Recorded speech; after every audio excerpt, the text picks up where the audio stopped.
Talking about overseas Zhu Zhu Pet in less than these amount of minutes. Hey guys, this is Writer Renegade here, and yes, I've actually redesigned my whole channel for once because I've barely made any Minecraft videos.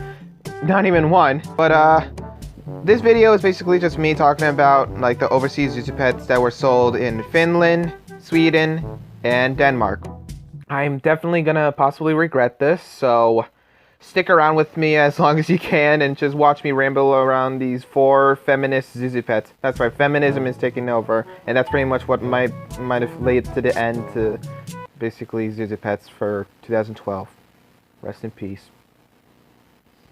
Anyway, let's just get on to the video. First off we have is Pounce. Pounce is basically the example of a late Valentine's gift because her birthday obviously is on February 17th, 3 days after Valentine's Day. And Pounce is just basically what I would think of a fusion between any Zhu Zhu Pets with irons, any Rockstar Zhu Zhu Pet, mostly Levi Hensing, and then you got Zuri, which been poached, and that's the reason why poaching is a thing. But Pounce basically is like, I guess, more iconic around YouTube because Angelo owns Pounce. I don't know if he'll hold on to Pounce for that long, but Pounce basically makes badges sounds, and like that's all I'm gonna have to say because I am not that professional on like explaining things in less than these amount of minutes. I never expected to like hear Pounce with those sounds. I thought they would have unique sounds. No, basically the whole overseas feminism line is just gonna be with like overused Zhu Zhu Pet sound. Cut to basically me screaming that hey, Shamrock is the most overused female Zhu Zhu Pet voice box ever in existence. But Patches is really not that overused because I've barely heard any Zhu Zhu Pet with Patches sounds except Patches herself from Series 4. And then we got Little Bit in the V3 Rockstar line. And now, basically we have Pounce. And I honestly don't understand why it was not here in the United States. That would have been amazing though. But yeah, Pounce has her values. Her birthmark is a needle with a thread in the shape of a heart. Well, with a heart I meant. And that's just another example of how it's a late Valentine's gift, because basically you stitched up all of the materials you got just to make a lovely gift for your human or something. You know what I mean. Next up we have is Meadow. Meadow is basically what you would picture Finnegan and Sophie with a child, but then you start hearing Sweet Home Alabama out of the radio in max volume. Meadow basically is just what you think of the first day of spring, because her birthday is on the first day of spring, March 20th. So yeah, I kind of understand the point on Meadow's existence, because spring is actually a nice time. And then you realize that there's allergies existing, so yeah. Sure, it's just another one of those Zhu Zhu Pets that are going to be like Finnegan, Sophie, Carly, Marmee. But it's more special because it actually has flower patterns around her. It's only on the right side of her and in her right eye. Sepia, you could have done more than that. I am disappointed. Her birthmark is a leafy twig.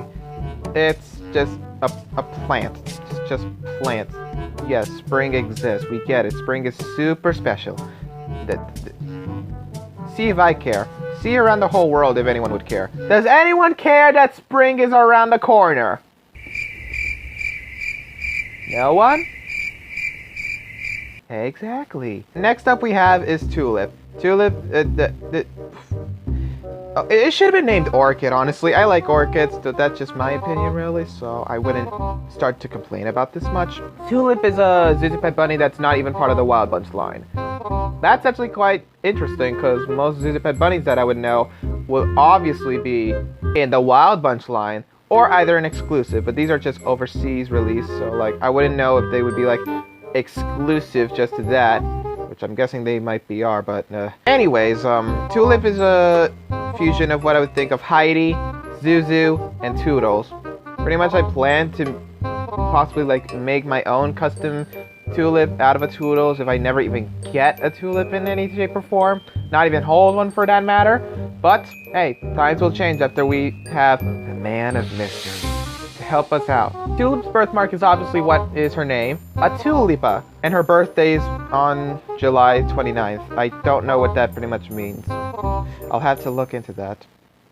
Unless it really doesn't mean anything special, but who cares? Honestly, Tulip is actually like the only Zhu Zhu Pet with blushes that are actually like part of her and not like a specific fur creation that's just like molded in for like the shading and stuff for a Zhu Zhu Pet. But I actually kind of like those. And the ears are basically very, very big, like way bigger than Sweetie, Fluffy, or Heidi. And then basically the upcoming Zhu Zhu Pet, which is the final Zhu Zhu Pet of the Overseas series, Moppit. Welcome to the rice fields, mother. The ugliest Zhu Zhu Pet in existence. Basically, she's 90% Serenity, 5% any Zhu Zhu Pet bunny you can just grab out of your goddamn pile, and then 5% whatever the is in her mouth. She's basically the first Zhu Zhu Pet bunny to have buck teeth. Now I see why they never added buck teeth on any of the other Zhu Zhu Pet bunnies, because it makes them look uglier than ever before. Why, Sepia? Why did you make Moppit ugly? You had one chance. And by the fact, why make Moppit out of basically the same fur design as a Zhu Zhu Princess unicorn? There was so many ideas that could have been done. It could have been like a fluffy blue one. Well, a specific color of blue, really, not to make it similar to Aloysius, but you pretty much get my point. But this is the first Zhu Zhu Pet bunny to actually have buck teeth, which is the biggest mistake of Zhu Zhu Pet creation. And then basically a lopped ear. You don't see a Zhu Zhu Pet bunny that has the ability to have her ear be bendable. Well, it's only the right ear, really, because you can tell by the stitches there from the stock image that basically there's like a little linear thing or something that basically can be folded in some way. And pretty much all Moppets that have ever been released will always have their pink ear in the front and then the purple ear in the back. This is actually not bad of a design, but honestly the buck teeth just frightens me. And pretty much like I could just picture this thing with freaking Serenity sounds. Her birthmark is a heart in a bird cage. Why is that? I don't know. That's pretty much like the stupidest idea ever. A heart in a bird cage. Bro, just... people thought of it as a twisted rope. Trust me, there's this one user actually that kept annoying me saying like, no, Moppet's birthmark is a twisted rope. It clearly shows from all the images the Man of Mystery have found of Moppit that it's a freaking bird cage and there's a heart in it. I'm not sure if her birthday is actually November 20th, but hey, look, I'm basically eyeing myself to get a Moppit sometime in the future. I just don't know when though, because it's going to be a bit difficult since it's going to be located around Europe and the Man of Mystery is a bit tricky to make a shoot. And anyways, Moppit's just a definition of you call me ugly? But anyways, thank you all so much for watching this video. This basically has been a waste of my time, and pretty much that's how much I've wasted my time actually to explaining about these 4 feminist creatures. But anyways, thank you all so much for watching this, and I basically just wish you all to just stay safe really and not cause each other COVID for once.